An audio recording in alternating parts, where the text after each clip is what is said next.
Chers téléspectateurs, bonjour, que le Seigneur nous bénisse encore ce matin. Nous lui rendons grâce, nous disons merci pour le souffle de vie qu'il nous a conservé. Nous le bénissons parce qu'il a combattu à notre place, il a veillé sur nous pendant toute la nuit. Nous lui disons merci pour ce jour nouveau qui nous fait voir, car nous savons qu'il a de bons plans. Il a formé des plans de paix et d'avenir pour nous. Nous lui disons merci pour tous les membres de nos familles. Merci pour le quartier qui nous accueille, pour la ville, pour le pays. Nous lui disons merci pour ses privilèges et sa grâce particulière qu'il continue à déverser dans cette nation. Et nous l'élevons, nous le bénissons pour cela. Pour la gloire de son nom que j'ai prié. Amen. Bien-aimés, nous avons commencé une multitude d'enseignements depuis.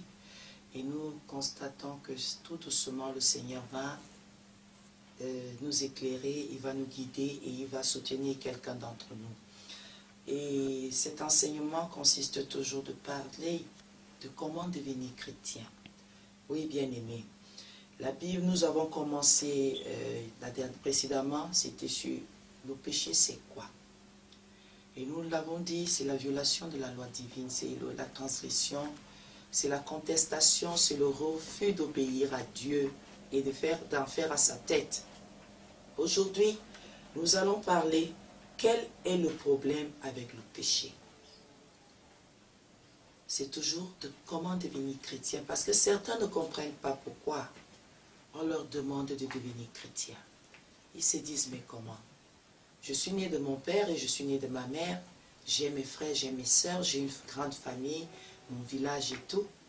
Pourquoi devrais-je abandonner certaines choses pour une seule personne? J'abandonne les traditions, j'abandonne les traditions de nos pères. Comment peut-on me demander cela? Après tout ce que c'est là où je suis né, c'est avec ça que j'ai grandi. Comment on peut me demander quelque chose? J'ai déjà l'habitude de le faire. Pourquoi on me fait comprendre aujourd'hui que Dieu n'aime pas ça? Que Dieu n'est pas d'accord avec moi? Aujourd'hui, quel est le problème avec le péché? La Bible dit, dans Romains 6, verset 23, le salaire du péché, c'est la mort. Comment ça? Comment on peut me dire que le salaire du péché, c'est la mort? Je pêche, je continue à vivre. Je pêche, je continue à aller au travail. Je continue à violer la loi de Dieu. J'ai ma femme, j'ai mes enfants, je continue même à lui faire des enfants.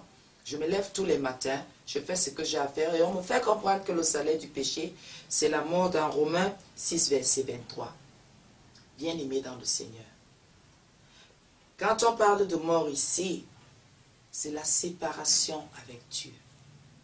C'est la mort spirituelle. Vous savez, cette mort-là n'est pas visible pour les humains. Mais nous la reconnaissons. Chacun la reconnaît à son niveau.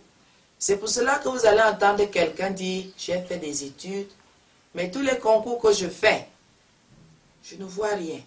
Je n'entends rien. D'autres même vont vous dire qu'ils ont eu facilement tout. Mais maintenant, ils sont en train de travailler. C'est comme s'ils ne travaillaient pas. Leur argent passe de bar en bar, de petites amies, de petites copines. Leur argent passe à aider les autres, ne même pas en profiter. C'est pour dire à quelqu'un aujourd'hui, le salaire du péché, c'est la malédiction. C'est que quelqu'un est maudit quelque part. Quand on est séparé de son Créateur, c'est qu'on est mort. Celui-là qui doit veiller sur tes voies, qui doit veiller sur ton réveil, qui veille sur ton souffle de vie, tu es déjà déconnecté de lui. Tu as déjà un problème. Dans la source qui te donne la vie et la vraie vie, tu es déjà déconnecté de cette source. Comment tu peux dire que tu es vivant? Tous ceux qui pêchent ont un salaire, c'est la mort. Ils sont séparés de Dieu et ils sont déjà en train de comprendre que c'est la mort éternelle qui sera leur partage dans l'enfer. C'est vrai, il y a des gens qui vous disent non, l'enfer n'existe pas, Dieu est trop bon pour livrer les gens à cela. Est-ce que vous n'avez jamais vu quelqu'un vous faire un cadeau?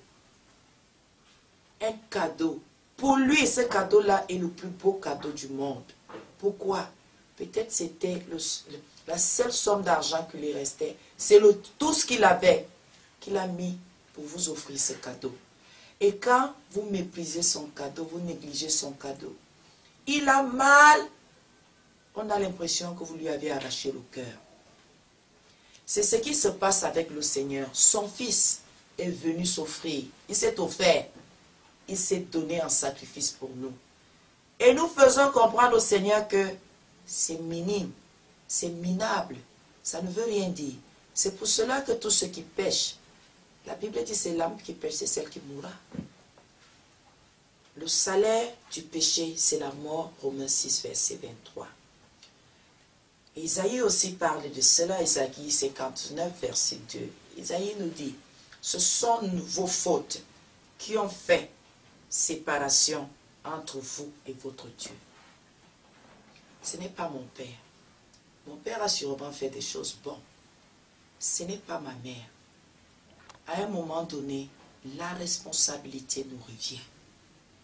La responsabilité te revient et la responsabilité me revient. Ce sont les actes que je pose. Ce sont les pensées que je rumine, les pensées que j'ai. Ce sont ces choses-là qui témoignent contre moi ou qui vont témoigner pour moi. Ce sont les actes mauvais que je pose qui me séparent de Dieu. Ce sont les pensées mauvaises qui ne glorifient pas le Seigneur qui me séparent de Dieu. Ce ne sont pas les multitudes de choses que nous allons parfois tirer. Oui, c'est vrai. Dans l'Ancien Testament, on a dit que les pères ont mangé des raisins secs et les dents des enfants ont été agacées. Mais là, la Bible est claire que ce sont mes fautes, ce sont tes fautes. Mais qu'est-ce que tu fais? Qu'est-ce que tu fais? Laissons un peu les sorciers tranquilles. Qui est même sorcier? Tous ceux qui sont séparés de Dieu sont sorciers. Ils font une sorcellerie consciente à Dieu. Pour vous, le sorcier, c'est même qui? Le sorcier, j'ai eu la grâce de Dieu de sortir de la sorcellerie. Toi aussi, tu dois prendre la résolution de sortir de la sorcellerie. Les intrigues, le commérage, les querelles, toutes ces choses-là, ce sont les manifestations de la sorcellerie. Qu'est-ce que vous croyez? Le salaire du péché, c'est la mort. La Bible dit encore dans Isaïe, la Bible est claire, ce sont mes fautes, ce sont tes fautes qui font séparation entre toi et ton Dieu, entre moi et mon Dieu. On ne parle pas de vos multiples dieux que vous avez créés là, que vous avez inventés, parce que la création ne vient que du Créateur. Ce n'est pas de ça qu'on parle. Non, ce n'est pas vrai. Le Dieu créateur, si tu ne fais pas ce qu'il te dit de faire, et nous avons la Bible pour nous édifier là-dessus, si tu transgresses, si tu contestes et si tu rejettes, c'est normal que tu sois séparé. C'est comme avec ton papa à la maison. Il dit non, je ne voudrais pas que tu fréquentes les enfants du quartier. Tes camarades, je suis d'accord, vous avez un fond, vous avez vos études. Mais les garçons qui traînent dans le quartier, je ne voudrais pas vous voir avec ces garçons, car la mauvaise compagnie corrompt les bonnes mœurs. Tu dis non, papa, moi je fais à ma tête, ils ne sont pas si mauvais que ça. Ton papa t'a averti. Il t'a dit qu'il ne veut pas. Si tu commences à faire ce qu'il ne veut pas, il prendra des mesures. Il va d'abord te réprimander.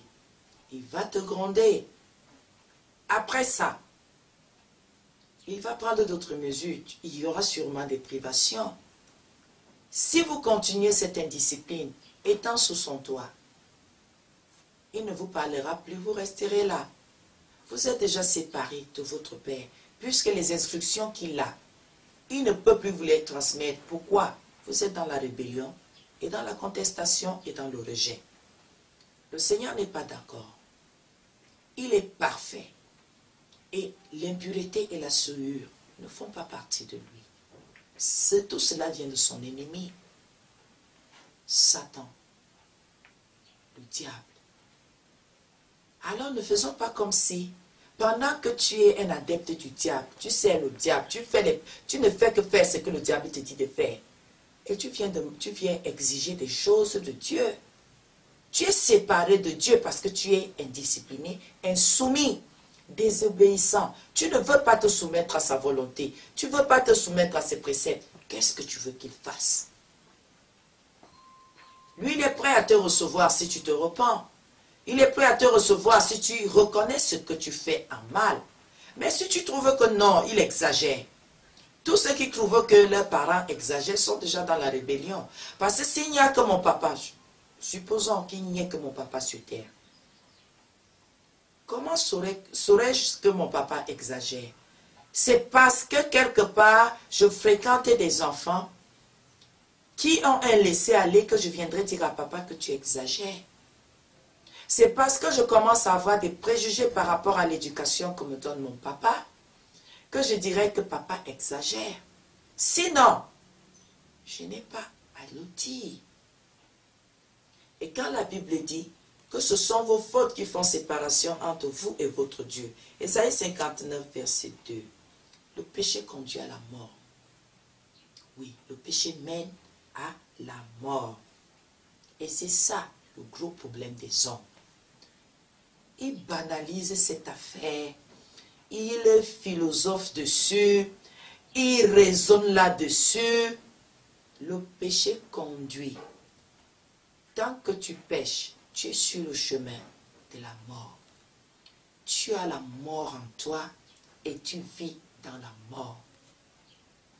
Ce n'est pas une affaire que c'est moi qui vous donne la mort ou c'est moi qui prédis la mort et qui proclame la mort dans votre vie. Non, c'est ce que vous faites. C'est ce que tu fais. C'est ce que je fais. C'est ça qui me conduit.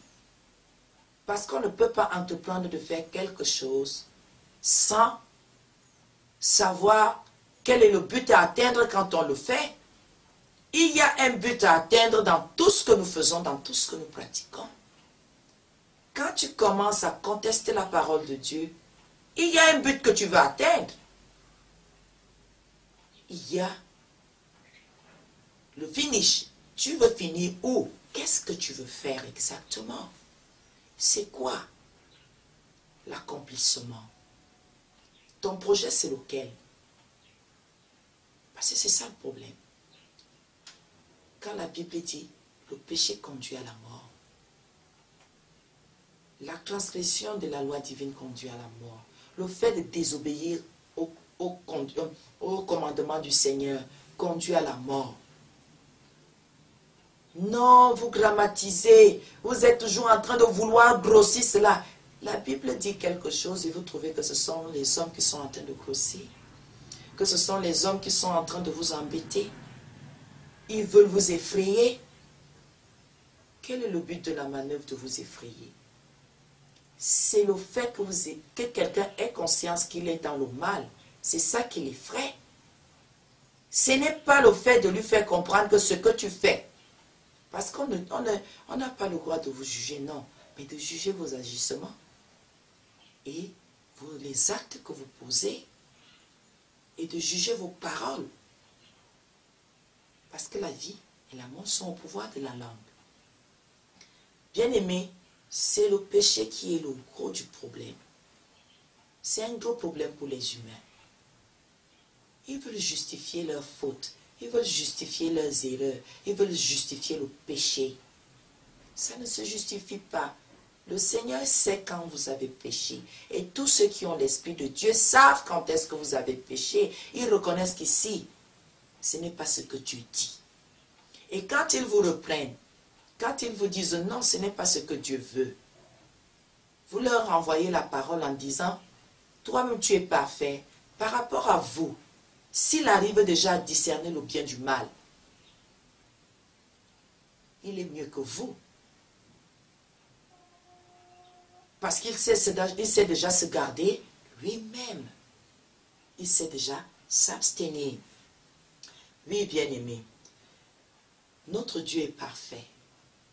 Et il désire, son désir le plus fort, le plus grand, c'est que tous ceux qui veulent l'adorer veulent le servir, ou tous ceux qui sont à son service, et tous ceux qui l'aiment, qu'ils aspirent à cette perfection.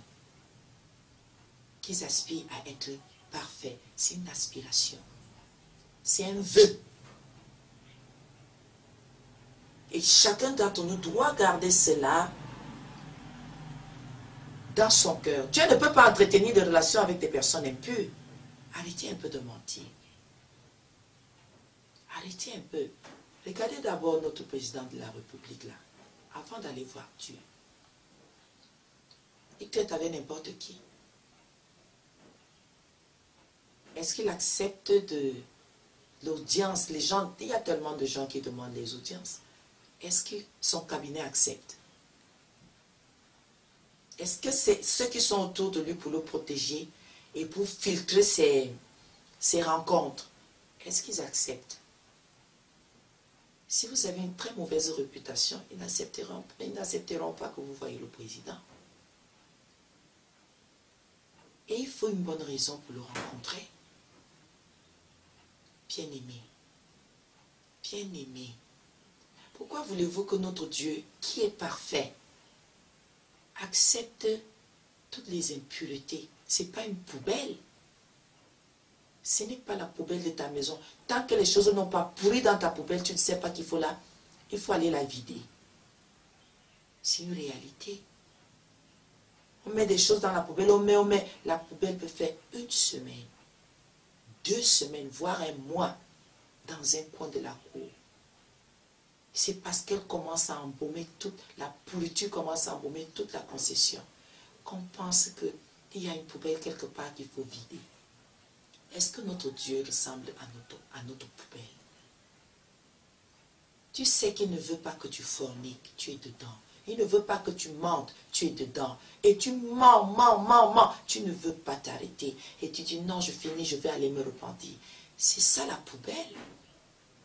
C'est de penser qu'à chaque moment, tu fais un péché dans la conscience. Tu es conscient et tu pratiques. Et tu fais. Et tu dis, quand je vais me repentir, il va accepter. Ah bon? Tu crois ça? Va lire Hébreux 6. Tu seras édifié. Notre Dieu est saint. Notre Dieu est parfait. Il ne veut pas entretenir une relation avec des êtres marqués par le mal. Toi, tu sais que tu es méchant. Tu sais que tu es belliqueux, que tu aimes les problèmes. Même là où on peut passer, il faut que tu t'arrêtes d'abord, tu fasses 1 semaine là. Tu n'aimes pas voir les gens heureux. Tu es dans une amertume qu'il n'y a que le Seigneur pour t'en délivrer. Tu n'aimes pas que quelqu'un annonce une bonne nouvelle, qu'il y a quelque chose de bien dans ma famille. Tu rumines tellement ça qu'on finit par se demander ce qui ne va pas.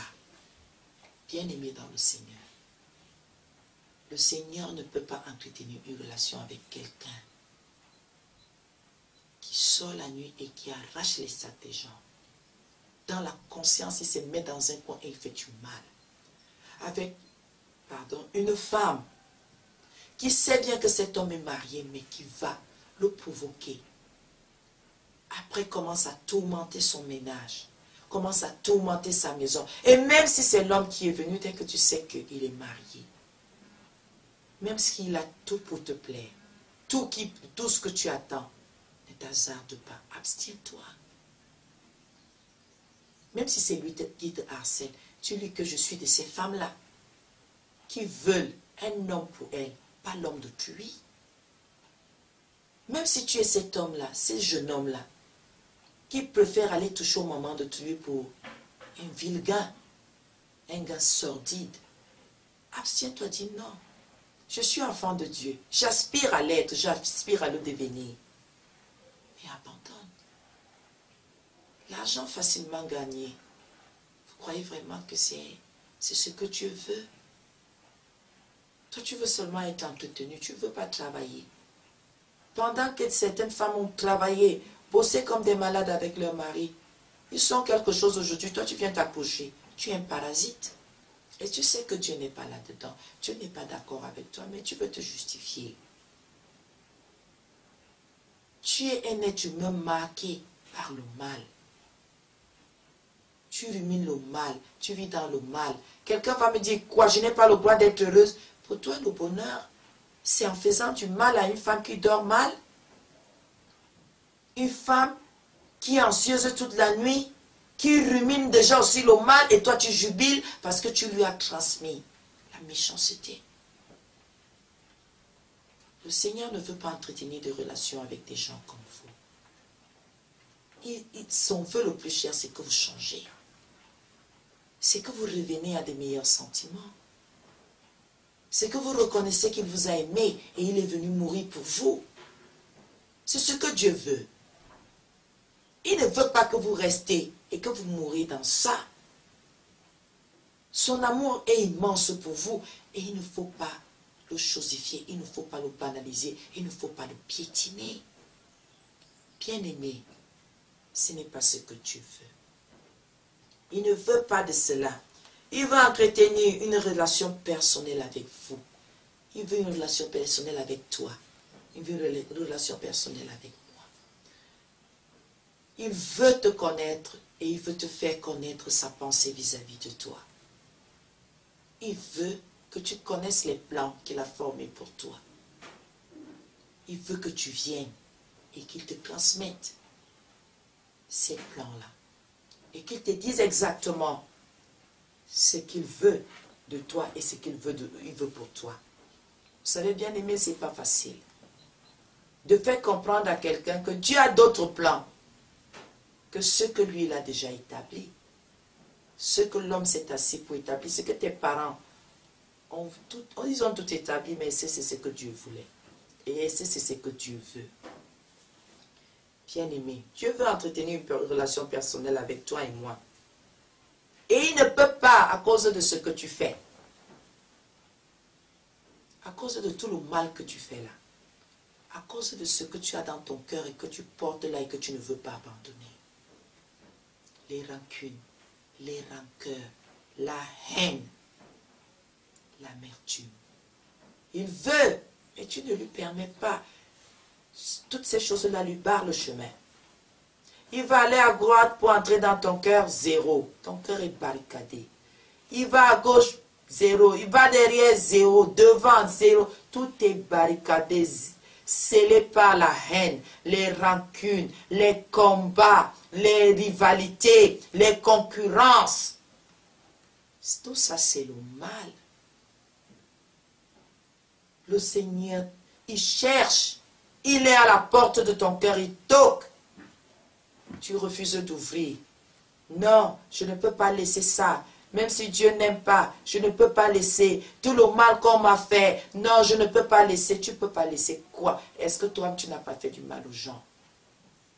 Moi, je ne suis pas arrivé à ce niveau-là. Le mal, c'est le mal.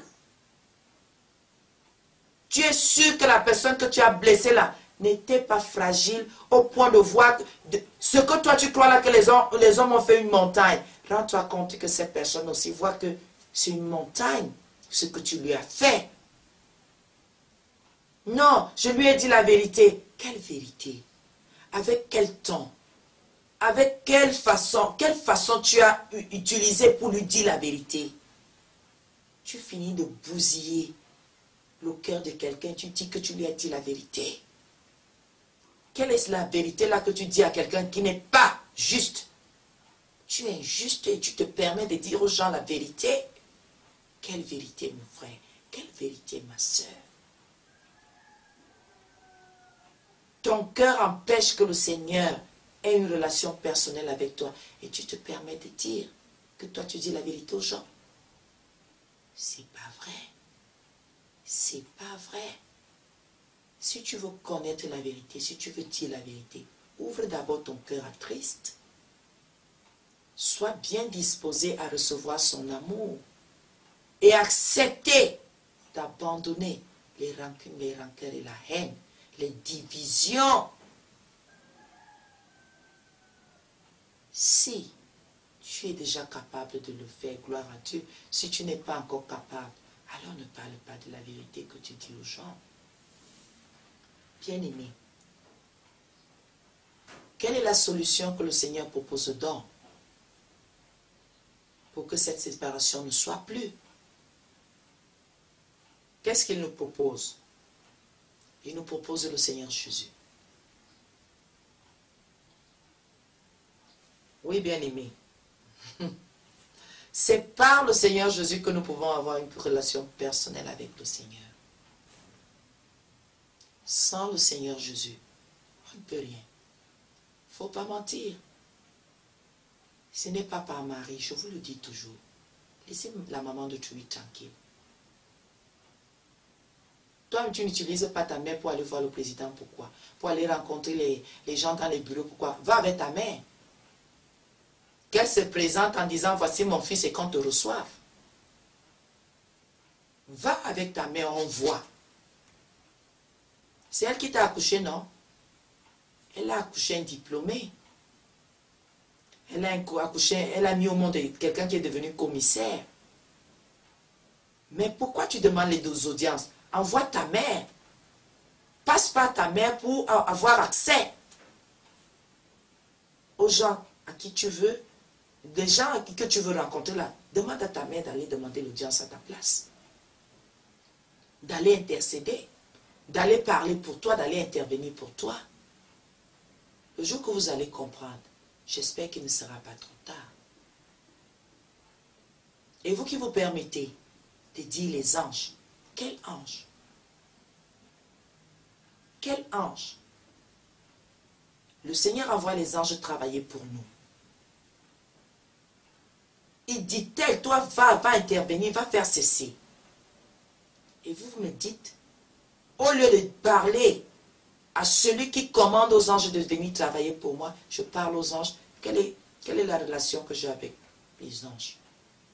Je n'ai aucune relation avec les anges. Ils viennent me transmettre ce que Dieu a dit. On l'a vu dans l'Ancien Testament. On l'a vu. Ils viennent te parler. Et déjà même, le Saint-Esprit est venu. Le consolateur. Donc il faut faire très très attention à toutes ces choses-là. Est-ce que je peux envoyer l'ange Gabriel dire quelque chose à Dieu? L'archange Gabriel Michel, est-ce que je peux? Je ne peux pas. Donc faisons attention. Et vous qui parlez au serpent, et vous qui parlez au mur, et vous qui parlez aux statuettes, vous qui parlez aux tables, vous avez établi les autels dans vos maisons. Maintenant, c'est que voici l'autel de Dieu. Je dis, vous avez pris les photos des serviteurs de Dieu. Le Dieu de papa, le Dieu de maman, le Dieu de tel, le Dieu de tel pasteur. Taisez-vous. Ce ne sont que des abominations. On parle au Dieu d'Abraham, d'Isaac et de Jacob. Maintenant là, c'est Jésus. C'est le Seigneur Jésus, notre Sauveur, notre Rédempteur. Dieu ne lui parle pas. C'est en vain que tu crois parler à quelqu'un d'autre. C'est par Jésus, bien-aimé. Certains ne comprennent pas comment il est possible d'entretenir une relation avec quelqu'un que l'on ne peut ni voir ni toucher. C'est vrai. C'est vrai, bien-aimé. Je ne vois pas Dieu. Je ne le touche pas. Je lui dis bonjour tous les matins. Je ne le vois même pas. Le soir, je lui dis bonne nuit. Je ne le vois pas. Parfois, je suis assise. Je lui parle. Je veux le toucher. Je ne peux pas le toucher. Je veux tellement de choses avec lui. Je veux voir ses yeux. Je veux voir ses mains. Je voudrais qu'il me réconforte. Je voudrais qu'il me parle d'une voix audible. Je voudrais, pas seulement l'entendre, aussi voir la personne qui me parle. C'est impossible. Et c'est là où tout commence à se corser, c'est là où ça devient difficile. Parce que certains disent, mais non, laissez-nous ces choses-là. C'est abstrait. C'est dans l'imagination. Vous savez, ces choses-là, heureux ceux que toi sans voir. Bien-aimé, si le Seigneur était visible, certains l'auront déjà assassiné. D'abord, Jésus est venu, on a vu, non? C'était un exemple palpable. Palpable. De voir Dieu, homme. Vous avez vu ce que les hommes ont fait? Ils l'ont crucifié. Ils l'ont tué. Parce qu'ils ne voulaient plus l'entendre. Parce qu'ils ne voulaient plus le voir. Parce que le seul fait de prononcer son nom leur donnait les boutons, leur arrachait les cheveux. Alors, ils ont trouvé, il fallait l'effacer. Il fallait qu'ils disparaissent. Ils ont cru qu'après, ils auront la paix. Ils sont allés de tribulation en tribulation. Oui, bien-aimés. Comment servir un Dieu qu'on ne voit pas, qu'on n'entend pas? Pourtant, il est vrai. Il est réel. Oh, laissez-moi. Moi, je suis musulman. Votre affaire de Jésus là. On ne parle pas de ça dans ta Bible, dans ton Coran là. Pourquoi on vous dit que la vie éternelle ne vient que par Issa? C'est encore nous qui sommes venus écrire votre Coran. Pourquoi le côté là vous cachez? Vous ne voulez même pas en entendre parler parce que vous savez que vous êtes dans les mauvaises voies. Pour avoir une relation personnelle avec le Seigneur, ce n'est que par Jésus, ce n'est que par Issa. Pas par une autre personne. Qu'on arrête de vous embêter avec des choses inutiles. Écoutez un peu, bien-aimé. Ce n'est pas pentecôtiste, ce n'est pas catholique, ce n'est pas témoin de Jéhovah. Ce n'est pas... C'est inutile. Ces choses-là sont inutiles. Est-ce que tu as ta Bible à la maison? Ouvre-la et lis. Lis ta Bible. Lis-la pour que le Seigneur puisse t'éclairer. Lis ta Bible. Vous savez ton argent que tu as acheté ta Bible, non? Comment la Bible est devenue comme un meuble dans ta maison? Et un meuble qu'on ne touche pas. Hein? Vous ne touchez pas la Bible, pourquoi? Pourquoi l'avoir achetée? Qui vous a dit que la Bible protège votre maison? C'est la foi qui va vous permettre de discerner, de comprendre et de reconnaître là où il y a adversité. Lisez les Saintes Écritures. Si ce sont les hommes qui ont écrit, si ce sont les hommes qui ont photocopié, pourquoi ne sont-ils pas devenus fous? Lisez. C'est votre Bible. Ceux qui deviennent fous, ce sont ceux qui sont venus faire des affronts à Dieu. Ils n'ont pas voulu abandonner la sorcellerie. C'est pour ça qu'ils sont fous. Bien-aimés, c'est important. Pourquoi Jésus crie? Pourquoi? Le Seigneur dit dans Jean 14, verset 6, « C'est moi qui suis le chemin, la vérité et la vie. On ne vient pas au Père. On ne vient au Père qu'en passant par moi. » Jean 14, verset 6. Comprends donc. Comprends.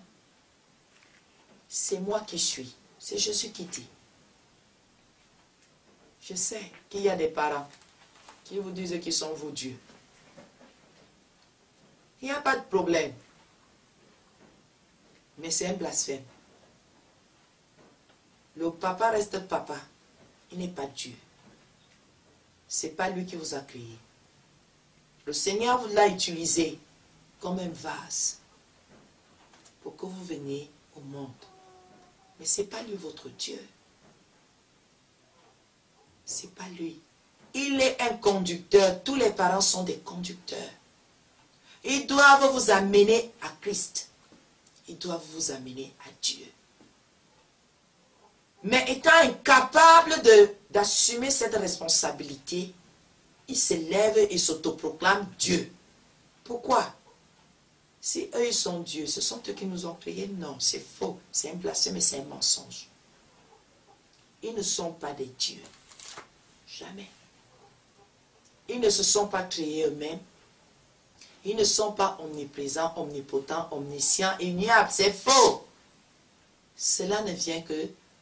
ce sont les caractéristiques, les caractères de notre Dieu créateur. Et si on dit que notre Dieu est créateur, il n'y en a pas deux. Les autres sont des petits dieux.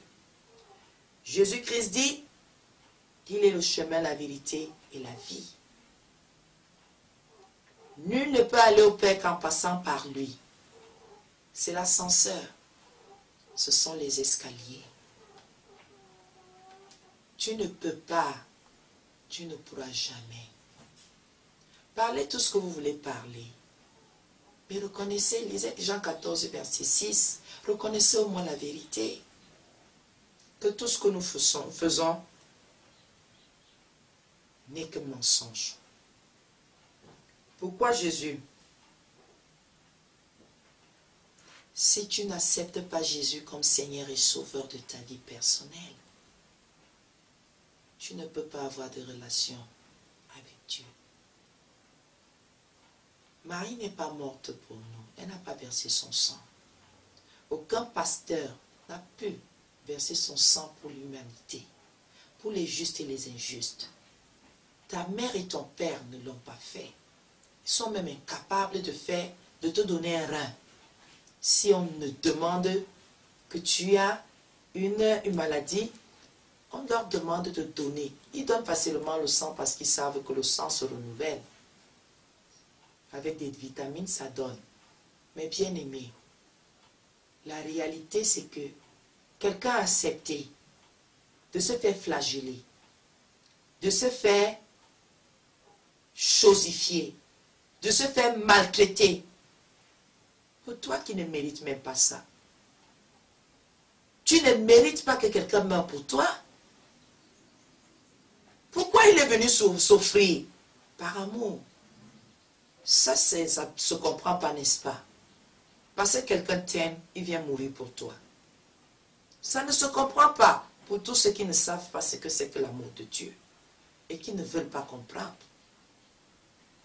L'amour de Dieu n'est pas comme l'amour de ton père et de ta mère, de ta femme ou de ton époux, de tes enfants. Non, l'amour de Dieu est 1000 fois plus grand que ce que nous voyons entre êtres humains. Il est plus grand, il est plus fort, il est plus puissant. Et il est vrai. Il ne connaît pas d'homme de variation. Il ne connaît pas. Tu m'as énervé, tu as fait ceci. C'est nous qui acceptons de nous séparer du Seigneur. Le Seigneur est toujours à son poste. Il est toujours à sa place. Il ne change pas de place. C'est nous, éternels insatisfaits. Nous là, nous ne nous contentons pas de ce que nous sommes et de ce que nous avons. C'est pour cela que nous sommes infidèles, adultères. Nous le rejetons, nous le piétinons, nous le blessons. Et ça ne nous dit rien. On s'en fout. Bien-aimés dans le Seigneur, que le Seigneur nous bénisse ce matin. Et que chacun d'entre nous comprenne que c'est par Jésus, seulement Jésus, que nous pouvons avoir une relation personnelle avec Dieu. Car la Bible dit qu'il est le chemin, la vérité et la vie. Que nul ne peut aller au Père qu'en passant par lui. Que ce verset entre dans ton cœur, entre dans ta vie. Garde-le. Jean 14, verset 6. Garde-le précieusement et qu'il ne te quitte jamais. Chaque fois que quelqu'un te racontera des choses qui ne tiennent pas, pose-lui la question que, mais Jean 14 dit ceci, verset 6 dit ceci. Comment tu peux me dire ce que tu me dis là? Que la seule passerelle, le seul pont par lequel je peux passer pour accéder au Père, le pont là s'appelle Jésus-Christ. Comment? Quelles sont ces choses-là que vous me racontez? Posez seulement cette question et que cette personne-là vous explique. Et soyez sincères de lui dire non, ce n'est pas la vérité. Que le Seigneur vous bénisse. Pour tous ceux qui ont écouté, que le Seigneur vous délivre de l'aveuglement, qui dispose vos cœurs à l'accepter comme Seigneur et Sauveur. Ce matin, nous allons prier. Si quelqu'un est d'accord, qu'il ouvre sa bouche et qu'il dise, Seigneur Jésus, ce matin, je me repens de tous mes péchés et que la personne prenne la peine de citer tous ses péchés. Là où tu te trouves, tu n'as pas besoin d'un témoin. Confesse tous tes péchés. Car la Bible dit que si tu confesses tes péchés, il est fidèle et juste, notre Dieu. Il est fidèle et juste de te les pardonner et de te laver de toute iniquité. Tu confesses et tu dis, Seigneur, je t'accepte dans ma vie comme Seigneur et Sauveur de ma vie personnelle. Que ton sang me recouvre du bout des cheveux jusqu'à la plante de mes pieds. Et que ton esprit vienne m'impacter positivement. Pour la gloire de ton nom, j'ai prié. Amen. Que le Seigneur vous bénisse.